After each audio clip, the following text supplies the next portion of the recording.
As darkness swallowed the forbidden city, a single flame trembled behind a silk-curtained window. Candlelight danced against blood-red walls, casting warped shadows that seemed to whisper secrets of centuries past. Somewhere within those corridors a woman moved, wrapped in a coarse blanket, barefoot, silent, crawling on the polished stone floor toward a door that could decide her fate. This was not an act of desire. It was not seduction. It was a ritual, designed not to honor the woman but to erase her. Outside, eunuchs paced in synchronized rhythm, their footsteps echoing like the ticking of an execution clock. No words. No breathing out of turn. In the emperor's harem, obedience wasn't a virtue. It was the cost of survival. No one was allowed to love. No one was allowed to choose. To be summoned was to be noticed, but being noticed came with a price. A concubine did not walk.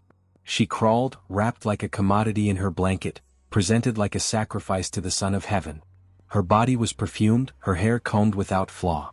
Her jewelry stripped away, her voice silenced. She entered through the foot of the bed, not like a lover but like a servant. She wasn't expected to speak, smile, or feel. Even during intimacy, silence was law. Behind the curtain, there were no sighs of pleasure. Only the weight of duty and fear. This wasn't love. It wasn't even power. It was theater, one scripted by politics, preservation, and pain. With every silent movement, the concubine wasn't just offering her body. She was gambling her future, her favor, and her place in a world where a single night could elevate or erase her. And as the eunuch stood just outside the chamber, listening, timing, watching, the illusion of privacy shattered. The emperor was not alone. The concubine was never safe. And when the time ran out, they would call out, not once but again and again, until the emperor released her like a pawn spent on the board. Then she would crawl backward. Still wrapped. Still silent. Still unseen.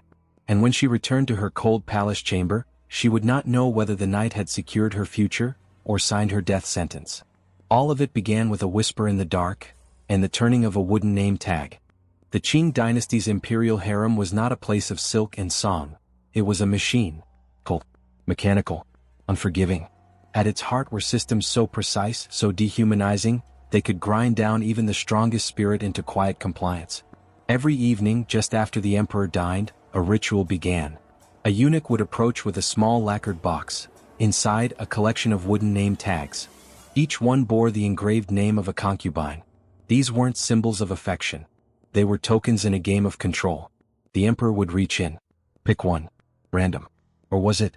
The chosen name triggered a cascade. That woman, perhaps trembling with hope, perhaps with dread, would be informed immediately. No words of comfort. Just orders. She was to bathe, cleanse, perfume her skin until she no longer smelled like herself. No clothing was permitted. Only a blanket, wrapped tightly around her, like a parcel being sent into darkness. Jewelry? Forbidden. Voice? Suppressed. She was not to speak unless addressed, not to move unless instructed. And then came the crawl. When summoned, she could not walk. She had to be carried, like cargo, and placed at the threshold of the emperor's bedchamber. From there she would crawl, yes, crawl, on hands and knees, entering only from the foot of the bed. This wasn't passion. It was humiliation crafted into protocol. 12 eunuchs always stood nearby, silent sentinels watching over what was supposed to be intimacy. Their eyes did not close. Their ears did not turn. The presence of these men ensured there was no room for secrets, only observation, record-keeping, and the emperor's will. Even the act itself was limited by time. Once the appointed hour struck, the eunuchs outside would begin calling, loudly, rhythmically. If the emperor did not respond, the calls would grow louder, more insistent, until finally he gave a signal. The visit was over. The concubine would crawl away, still wrapped, still mute, returned like borrowed property to her palace chamber. But the cruelest part? This entire process, the bath, the silence, the crawl, could happen dozens of times, without a single glance of affection, without any change in status, and with no promise of being remembered. In this machinery, love was irrelevant. Consent was obsolete. And every woman was replaceable. To outsiders, an imperial visitation might seem like a golden ticket, a path to favor, to power, maybe even to motherhood. But within the palace walls, the truth was far more twisted. For many concubines, being chosen wasn't glory. It was a gamble. A gamble soaked in shame, fear, and politics. Behind the crimson silk and golden halls, the emperor was not the only one in control. The eunuchs, those silent enforcers of palace law, held a disturbing kind of power. After every imperial encounter, they would ask a simple, chilling question. Shall it be kept? They were not speaking to the concubine. They were asking the emperor whether he wanted the woman to bear his child. If he said no, the procedure began. With cold precision, the eunuchs would press a pressure point on the woman's lower abdomen, then massage her to expel the imperial seed from her body. It was clinical. It was cruel. And it left no room for dignity. Some eunuchs exploited this power. They would linger, touch unnecessarily, assert their dominance through discomfort. For the concubines there was no recourse. To speak out was to risk being labeled disobedient. And disobedience meant being discarded, sent to the cold palace, never to be summoned again. Yet strangely, hope still lived in the shadows. Some women learned to play the game. They offered bribes, gifts, whispered promises, family favors, just to buy a few more minutes with the emperor, or a favorable record in the eunuch's ledger. Others begged to be skipped during menstruation, inventing secret codes, subtle gestures, even paying handmaids to stand in their place. A deception as dangerous as it was desperate. There were those who bartered their own humiliation, allowing a eunuch to touch them inappropriately in exchange for a future opportunity. Because opportunity meant a chance at pregnancy. And pregnancy meant a chance at survival. It was a world where cunning became armor and emotional numbness a survival tool. In the harem, beauty faded quickly. But strategy? That could keep a concubine alive. Still, even the smartest woman could fall. One mistake. One misplaced word. One moment of real emotion, and she could find herself demoted to a servant, flogged, or worse, erased without ceremony. Humiliation wasn't an accident. It was embedded into the system. And in this brutal chess game, every move had consequences. In the harem, conception wasn't the beginning of life. It was the beginning of a new war. Every drop of the emperor's seed was sacred, yet its sanctity was controlled like currency. Pregnancy wasn't just about childbirth.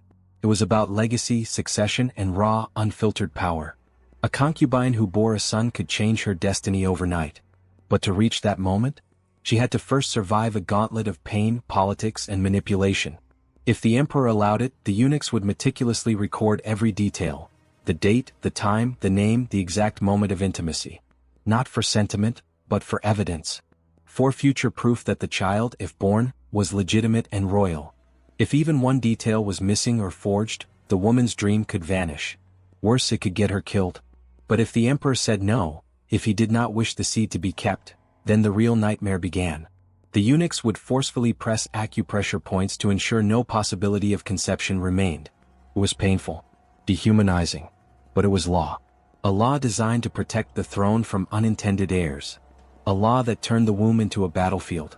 Still, some concubines tried to outsmart it. They would hide pieces of cloth, delay the expulsion, use herbs or secret tricks to preserve even the faintest chance of pregnancy. But these gambles could lead to brutal punishment. A hidden towel could be labeled treason.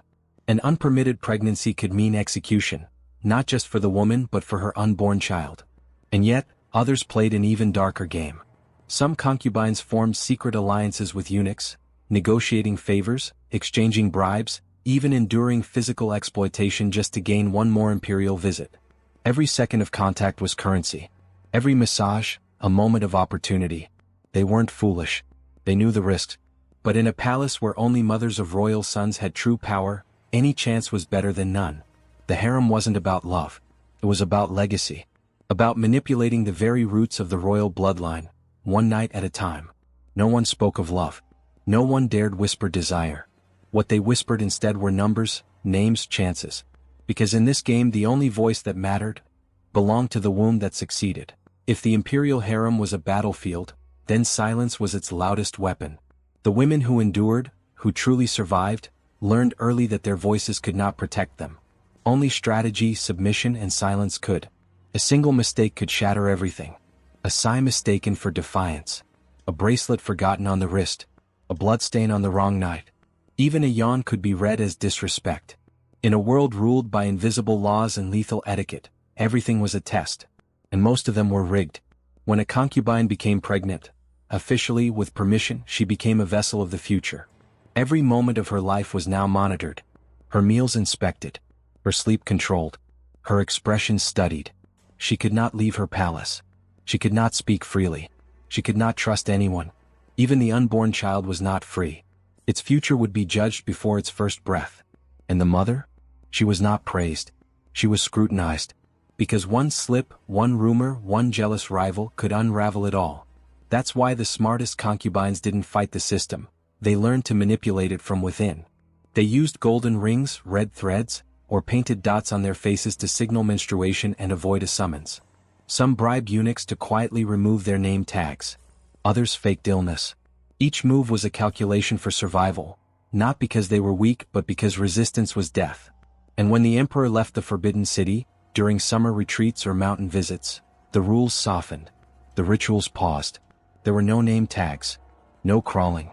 In those rare moments, some women tasted something like choice, something like life. But it never lasted. Because the harem wasn't a home. It was a system. A theater of power. And behind the gold and silk was a truth that pierced deeper than any blade. These women weren't living. They were surviving. Waiting. Calculating. Scheming. Suffering. All for one chance. One night. One child. One future. And we can only listen. Listen to the whispers of women long erased from history, whose lives were ruled by candlelight, name tags, and the silence between footsteps in the dark. The Imperial Harem wasn't a fantasy. It was a prison. And the echoes of its pain still cling to the vermilion walls of the Forbidden City, if you dare to hear them. History doesn't repeat itself, but it whispers, quietly, patiently, waiting for us to forget. If this story made you think, feel, or question, then like the video, leave a comment, and subscribe for more forbidden chapters they never taught you in school. Because the past isn't dead, it's just buried. And we're here to dig it up.